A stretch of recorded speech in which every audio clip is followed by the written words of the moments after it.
पूजा करता था। सारे गांव वाले भी उसकी पूजा करते थे और पंडित की बहुत इज्जत करते थे। एक दिन अचानक बहुत तेज बारिश होने लगी। सबके घरों में पानी भर गया। सभी गांव वाले अपने अपने घरों को छोड़कर पहाड़ पर चले गए। तभी एक गांव का भला आदमी पंडित के पास आया और कहने लगा, पंडित जी, बहुत तेज बारिश होने के कारण हम सब के घरों में पानी भर गया है, इसलिए हम सब पहाड़ पर जा रहे हैं। आप भी हमारे साथ चलिए। मेरी चिंता मत करो, मैं इस नाग देवता को पूजता हूँ, यही मेरी रक्षा करेंगे। पंडित की बात सुनकर वो चुपचाप चला गया। कुछ देर बाद एक आदमी गाड़ी पर आया और ब्राह्मण से कहने लगा, पंडित जी, बारिश बहुत तेज हो चुकी है, आप ठीक से खड़ भी नहीं पा रहे हो। चलो चलते हैं, मैं इस नाग देवता को पूजता हूँ, यही मेरी रक्षा करेंगे, तुम जाओ। थोड़ी देर बाद पहला आदमी वहाँ एक नाव लेकर वापस आया। वो उस पंडित को कहने लगा, पंडित जी, सारा गांव खाली है, आप यहाँ अकेले हो, इसलिए मैं आपकी मदद करने यहाँ आया हूँ। अगर अभी भी आप नहीं आओगे तो मैं वापस नहीं आने वाला। मैं इस नाग देवता को पूजता हूँ, यही मेरी रक्षा करेंगे, मैं तुम्हारे साथ नहीं आ रहा हूँ।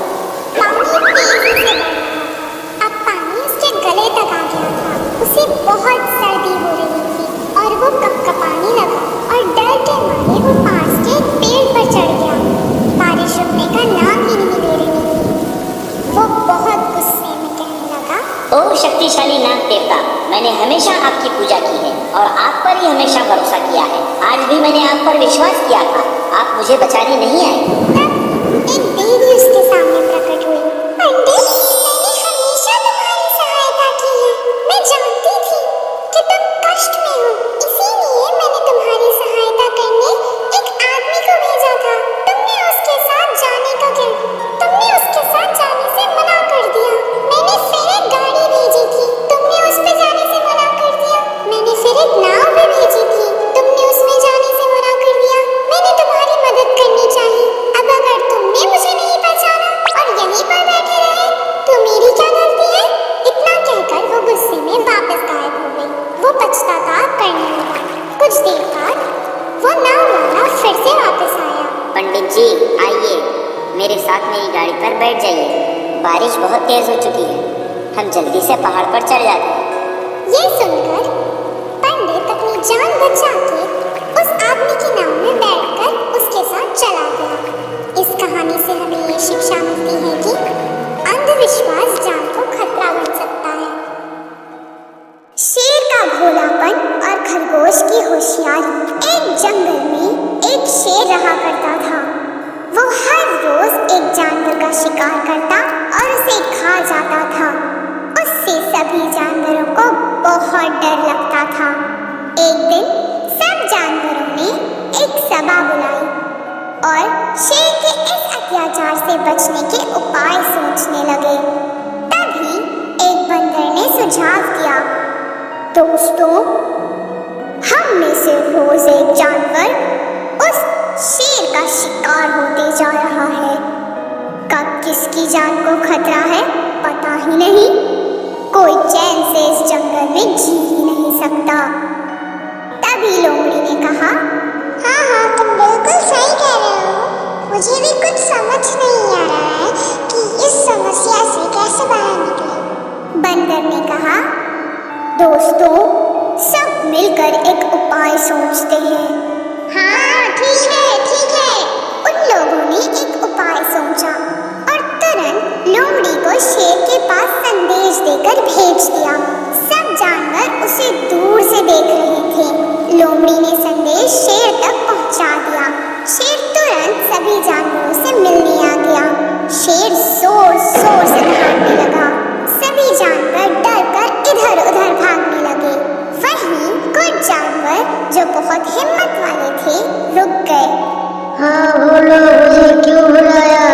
क्या कारण है? मुझे बहुत भूख लगी है, मुझे शिकार करना है। शेर राजा, अगर हम जिंदा हैं तो हमें भूख तो लगेगी ही, और आप जो रोज एक जानवर का शिकार करके उसे खा लेते हैं वो भी सही है।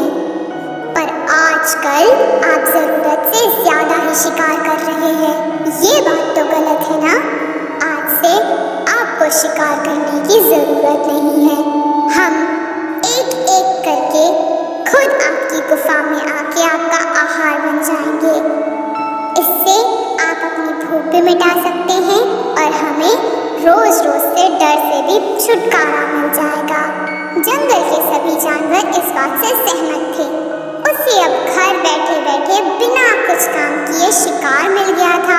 ये सोचकर वो मान गया। इसी तरह रोज एक एक जानवर खुद शेर की गुफा को चला जाता था। कुछ दिनों बाद एक खरगोश की बारी आई। बेचारा खरगोश बहुत डरा हुआ था। किसी तरह उसने हिम्मत दिखाई और वो शेर की गुफा के रास्ते चल पड़ा। रास्ते में उसे एक कुआं दिखाई दिया। कुएं में जब वो देख रहा था तो उसे एक उपाय सूझा। सारा दिन वो वहीं कुएं के पास बैठ गया और शाम को आराम से गुफा की ओर निकल गया। सुबह से भूखा शेर अब शिकार का इंतजार कर रहा था। वो बहुत गुस्सा हो गया और जोर जोर से दहाड़ने लगा। जैसे ही उसने खरगोश को देखा, उसने कहा, क्या बात है, क्यों इतनी देर हो गई? शेर जी, मुझे माफ कर दीजिए। मैं सुबह सुबह आपकी गुफा की ओर निकल गया था, पर रास्ते में मुझे एक शेर दिखाई दिया। उसने मुझे खाने की बहुत कोशिश की। शेर जी, मैंने उसे बताया था कि मैं आज आपका भोजन हूँ, पर उसने मेरी एक बात नहीं मानी। उसने कहा कि वो इस जंगल का राजा है और दूसरा कोई भी शेर यहाँ हक नहीं जता सकता। अचानक उसने मुझ पर हमला कर दिया। मैंने ऐसे वैसे कुछ भी करके अपनी जान बचा ली, सिर्फ आपके लिए शेर जी, और यहाँ आ गया। शेर पहले से गुस्से में था, अब वो और गुस्सा हो गया और कहने लगा, चलो, उसने ऐसा कहा कि वो राजा है। इस जंगल का तो मैं ही राजा हूँ। वो शेर कहाँ है, मुझे बताओ। चलो।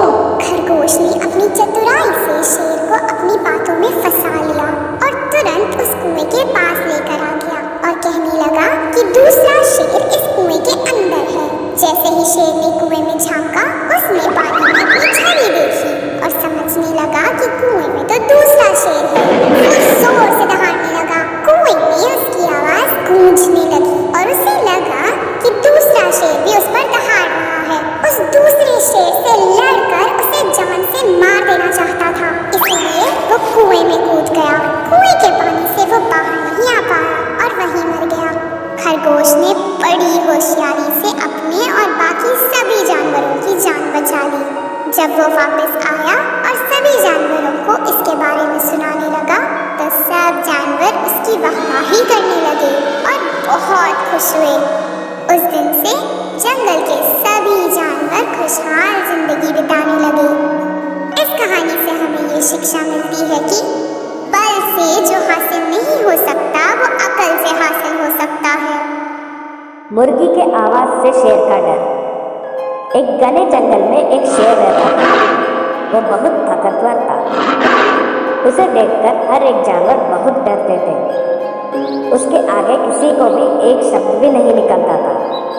लेकिन उस डरावने शेर को एक कमी था, वो है उसका डर। एक शेर को कैसा डर, ऐसा सोच रहे हैं ना आप? लेकिन ये बात सच है। सुबह सुबह मुर्गी की आवाज सुनते ही एक शेर डर के मारे काम जाता है। मैं जंगल का राजा हूँ और मेरा शरीर भी बहुत ताकतवर है। मेरा पंजे से कोई भी बच नहीं सकता। मेरा ताकत से पूरा जंगल ही डरता है। लेकिन क्यों मैं उस मुर्गी का आवाज सुनते ही डर रहा हूँ? ऐसा रोज वो शेर चिंतित होता था। उस डर की वजह से कभी कभी शिकार के लिए भी नहीं जाता था। एक दिन रास्ते में जाते हुए शेर को देखकर हाथी ने ऐसा पूछा, महाराज, आजकल किसी चीज से डर रहे हो?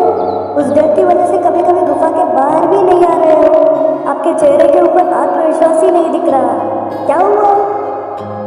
शेर अपना दुख भरी कहानी हाथी को बताना चाहा। आप बड़े हो इसलिए आपको पूछ रहा हूँ क्या आपको किसी चीज़ से डर लगता है। अभी मैं आपको क्या बताऊँ युवराज, एक छोटे से मक्खी आपको पता है ना, वो मक्खी मेरे पास आकर विचित्र आवाज़ से मुझे छेड़ता है। उससे मुझको बहुत डर लगता है कि उस छोटे से मक्खी की आवाज़ की वजह से मेरा मानसिक संतुलन बिगड़ जाएगा।